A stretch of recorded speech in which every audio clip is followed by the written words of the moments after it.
Hello, welcome to another Alpha Strike We Play video. This is Tarron. Hey, and this is Adam. Yay! I always seem to introduce you, but never myself. That's goodbye from him. That's good. I wonder if Greg will get that one.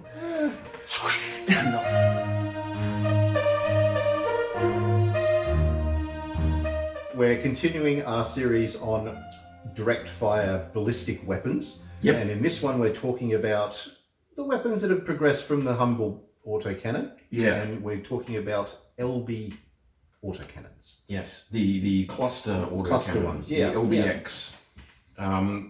So what makes this special is, well, it can take a different type of its own ammo, like a cluster version. The cluster ammo only goes into an LB-X, right? Correct. Can't go into any others. No. So your LB-X can fire standard ammo. Yep. But it can also fire cluster ammo. And I'm pretty sure they're the only two it's allowed to fire. Yep.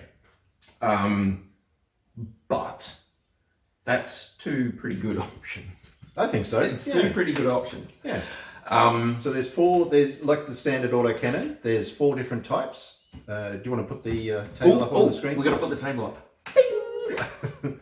So just like the standard autocannon that came in a 2, 5, a 10 and a 20, so does the LB-X. Yes. All right. You may spot straight away that they are doing generating less heat. Only slightly less heat, but they are generating less heat, which I think is cool. They have slightly longer ranges as well. So your LB-2X, to give it its full name, LB-2X AC,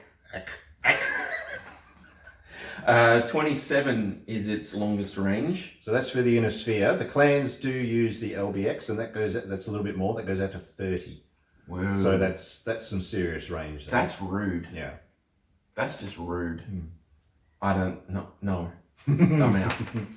So full damage to one location as you'd expect from an autocannon. Yep. But with the cluster munitions, you get a neg 1 bonus to hit. So it's people who love their pulse weapons and things like that will probably say, oh, okay, so an autocannon that gives me a bonus to hit, that's pretty cool. That's the upside. Well, it's an upside. Yeah. One of the downsides is that you're then rolling on the cluster table. And so it's like a missile hit. Yeah. You have to roll on the cluster table for that size. So you've got an LB5, you roll on the 5 cluster table, and you see how many of it's like a big shotgun. Yeah, essentially. It's basically a big shotgun. Essentially. So you see how many of the actual bulletlets hit, and then you roll locations for them separately. So a lot of people like the short range missiles because it sort of hits a bit here and a bit there. If you've got an opponent whose armor's all sort of stripped, you can get a lot of internal hits and really bring them down. Yeah. This allows you to do it with an autocannon with far superior range. Far superior range, far less heat, and just, oh my God, they're really, really good. So what you're trying to do, you can see on there, you've got the standard sizes, so up to 20.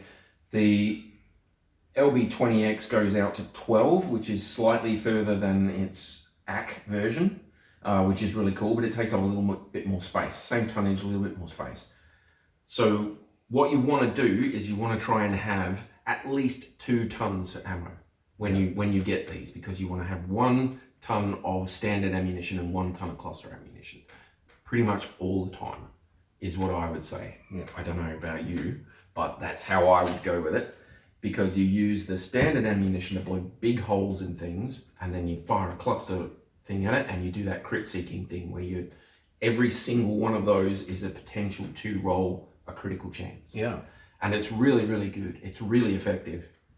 It adds a lot of flexibility as well. And they're good against flying things. So remember we were talking in the last video about the Warrior, which is VTOL. It's quite fast and has a decent range with a standard AC2 or something like that. Yeah. If you have something like this, you can match the range, you get a bonus to hit them, which is always nice. Yep.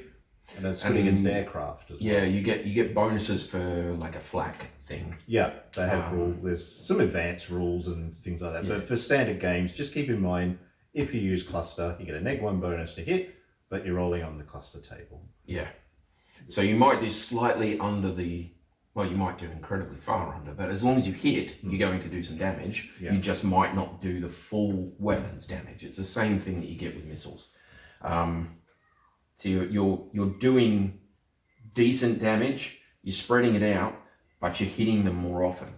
And it's not to be sneezed at, especially like you say, with small, fast moving things. So you can see the ammo loadout is pretty much the same. You get the same ammo per ton, you get the same weight for the unit. Well, actually you get slightly less. Oh, that's interesting.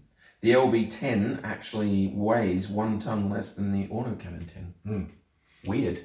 Well, it is Star League sort of technology, so it does improve overall. Yeah. They all take up extra space, which sucks. I guess your main penalty would be your C-bill cost. Yeah. If you're sort of playing a campaign and you want to replace your weaponry. And the ammo BV. Yeah, and BV, of course. Because it's a better weapon, you're going to be paying more BV to go into your mech, and your mech's cost is going to go up. Yeah. But probably not a lot. No, not a lot.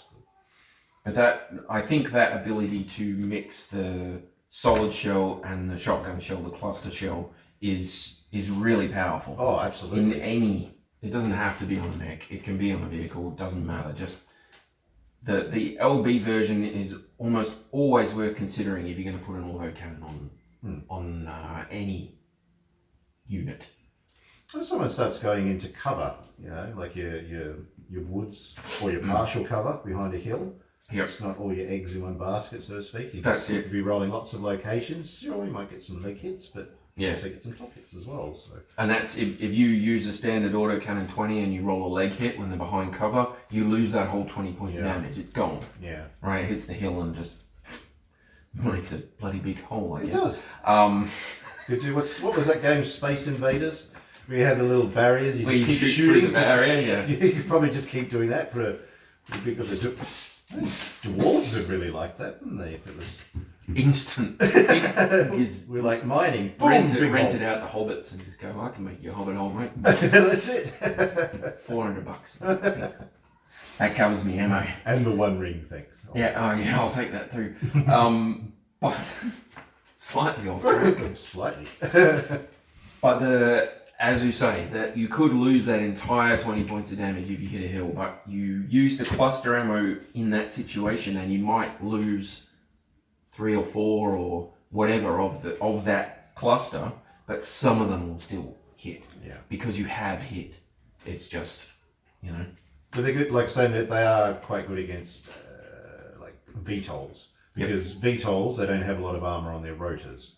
I think they've got one out and one inner or something. Basically. So it doesn't matter, you're doing one. It's eventually, it's just a numbers game essentially. Yeah, the more dice you're rolling, the more chance you have to hit that rotor and bring the whole thing down in one shot. But even light mechs, I wouldn't hesitate to go cluster. Okay, no. 1 point, but the armor's not there. Eventually you will get through. Yeah.